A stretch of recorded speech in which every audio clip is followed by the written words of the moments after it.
Donc là, l'exercice était assez simple, puisque j'ai fait appel à deux souvenirs que tout le monde a, le Bonadu bleu de Strauss, qui fait partie... J'ai pas besoin de payer le droit SACEM parce que c'est tellement vieux qu'il n'y en a plus. Et c'est pareil pour la danse de Valkyrie, qui elle aussi... le chant de Valkyrie. Oh là là, c'est Wagner, c'est ça, de Wagner. On cite nos sources quand même. Et donc là, on va faire un exercice encore plus compliqué et néanmoins beaucoup plus artistique, c'est-à-dire que maintenant, on va combiner la voix et la musique. Et l'improvisation musicale. Pour un texte qui s'appelle « Toi, poète ». Ah, c'est autobiographique? Non, ça parle de toi en fait. Tu verras. Ça va être pour toi.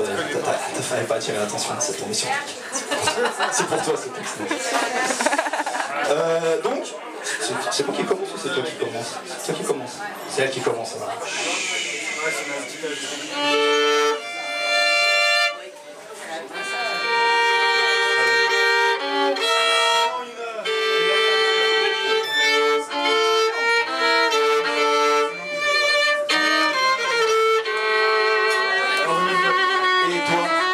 Salut. Ouais, c'est à toi que je m'adresse.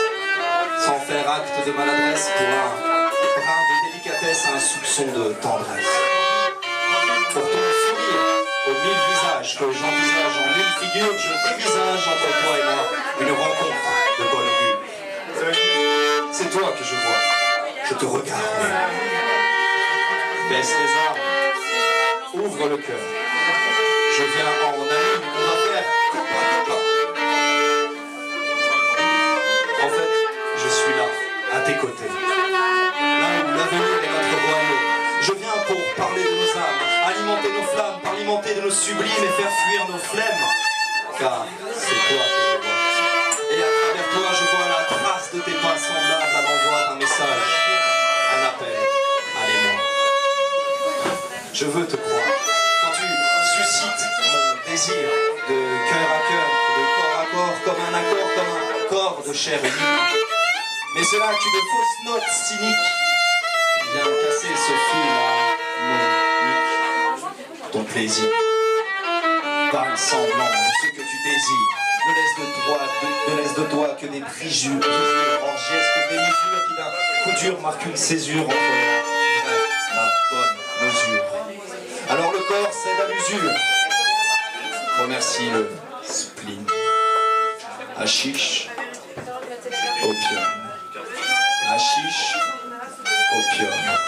Toi qui trônes un remède au monde, tes artifices en intermède ne t'appartiennent plus.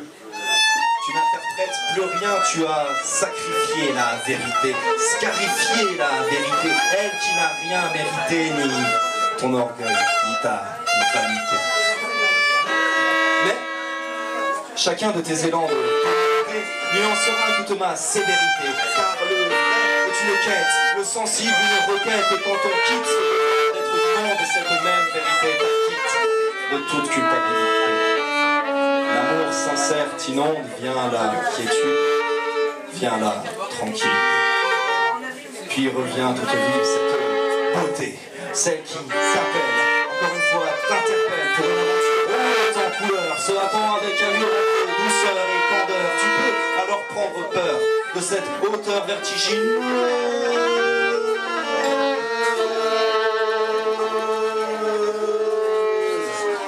Entre un auteur imagineux et un éther si proche qu'on le croit dangereux, et sous le signe de l'insensible, tu veux une autre heure, un leurre nocif et ostensible, un ersatz éternel. Et voilà, ivrogne minable, bitume, ce méthane te triture, les méninges te torturent, un manège t'abonne au plaisir d'un piège, t'abandonne à cet abîme graisse pourvu qu'il y ait l'ivresse. De toute façon, il n'y a que ça. Les secondes ne cessent de se suivre. Cette danse tournoise t'enivre, te livre pour un litre, un délire dont nul ne se délivre, fourni dans de tout petits flacons d'agonie. Te voilà devenu génie d'une ironie, effroyable cacophonie, ignominable désharmonie, bien pire que la mort. Elle qui est salutaire, la douce, la solitaire. Dans un dernier regard, un miroir d'amour, et tu quittes la terre, si possible dans un sourire, parce qu'il n'y a que toi, poète, qui peut prendre à la légère, d'être vêtu d'or et de lumière au sein d'un monde fait de jeux d'ombre, et d'être amant de l'amour jusqu'à la mort, pour lui faire don de ton cœur, en te l'arrachant dans un rire.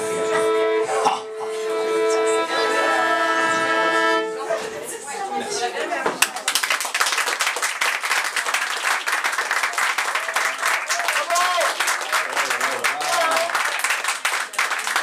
Merci. Et ça fait tout de suite plus spectaculaire, n'est-ce pas? On a fait le coup. Waouh, c'est spectacle tonight. Donc on a déjà fini notre demi-heure, d'ailleurs même je pense même qu'on a un petit peu croqué. Tu sais pas, on sait pas, on sait pas. Mais c'est pas grave parce qu'il nous en reste plus qu'un. Il nous en reste plus qu'un. Et après on aura le vrai spectacle. La scène slam, bien sûr. Celle qui m'a vu naître. C'est grâce à elle si je suis là maintenant. C'est vrai, c'est purement grâce à elle. C'est grâce à la scène slam. Pour finir donc, le dernier texte, un texte qui s'appelle La Plume. On va essayer de faire un blues solennel sur ça. Un blues solennel, des gens on fait de l'art contemporain, on se connaît depuis des minutes. C'est moi qui commence? C'est toujours toi qui commence. C'est toujours moi qui commence. On y va, La Plume.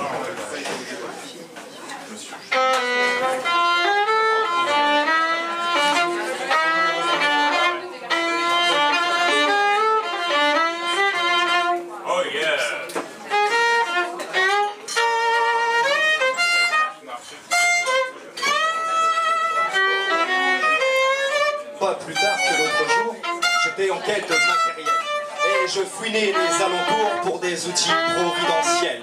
Il faut savoir que mon métier est de loin le plus honnête de tous et je le dis volontiers sans le cacher.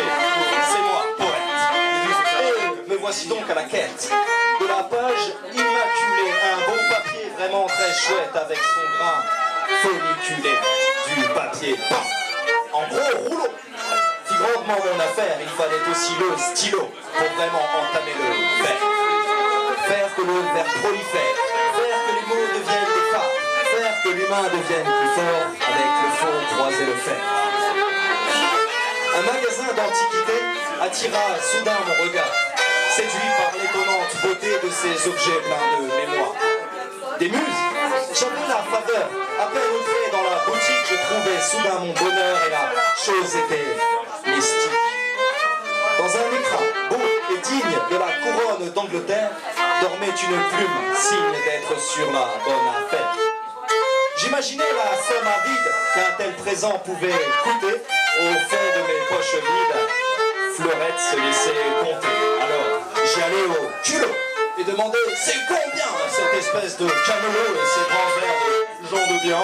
Ce stylo plume n'est pas à vendre, me dit-il d'un air amusé. Je ne crains de pouvoir comprendre, répondis-je pour m'excuser. C'est alors que le vendeur soudain s'est mis à raconter dans une immense profondeur une fable sans moralité. Une plume extra-lucide souffrant du don de la conscience et qui conduit vers le suicide, celui qui s'en sert sans bon sens. Voilà ce que vous avez là, vous la céder me ferait mal car vous conduire à l'au-delà, je ne peux trouver ça moral. Devant mon air tout est bobi, il en devient grandiloquent.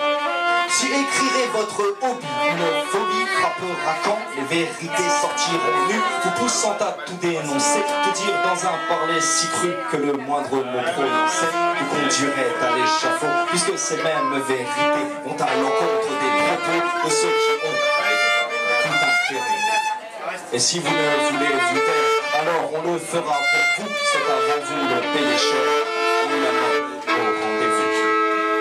Alors, il me donna les noms de ceux qui ont tenu pour eux ces propos à l'immense renom, pouvant libérer le chaos, et tous ces mots auraient été soufflés par ce stylo savant à des auteurs peu inspirés de les avoir rendus vivants, et qui sont morts sans préavis, sous de bien sombres nébuleuses, quant au silence qui s'ensuivit. Il était l'ombre de la faucheuse. Depuis ce jour, je ne peux plus faire sortir de mes pensées cet antiquaire farfelu et cette plume panacée. Il me reste un souvenir que rien ne pourrait effacer. Que faut-il dire à l'avenir pour ne pas finir au passé. Merci.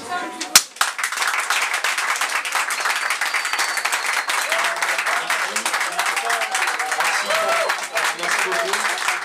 Merci. Merci encore. Merci Chichoga.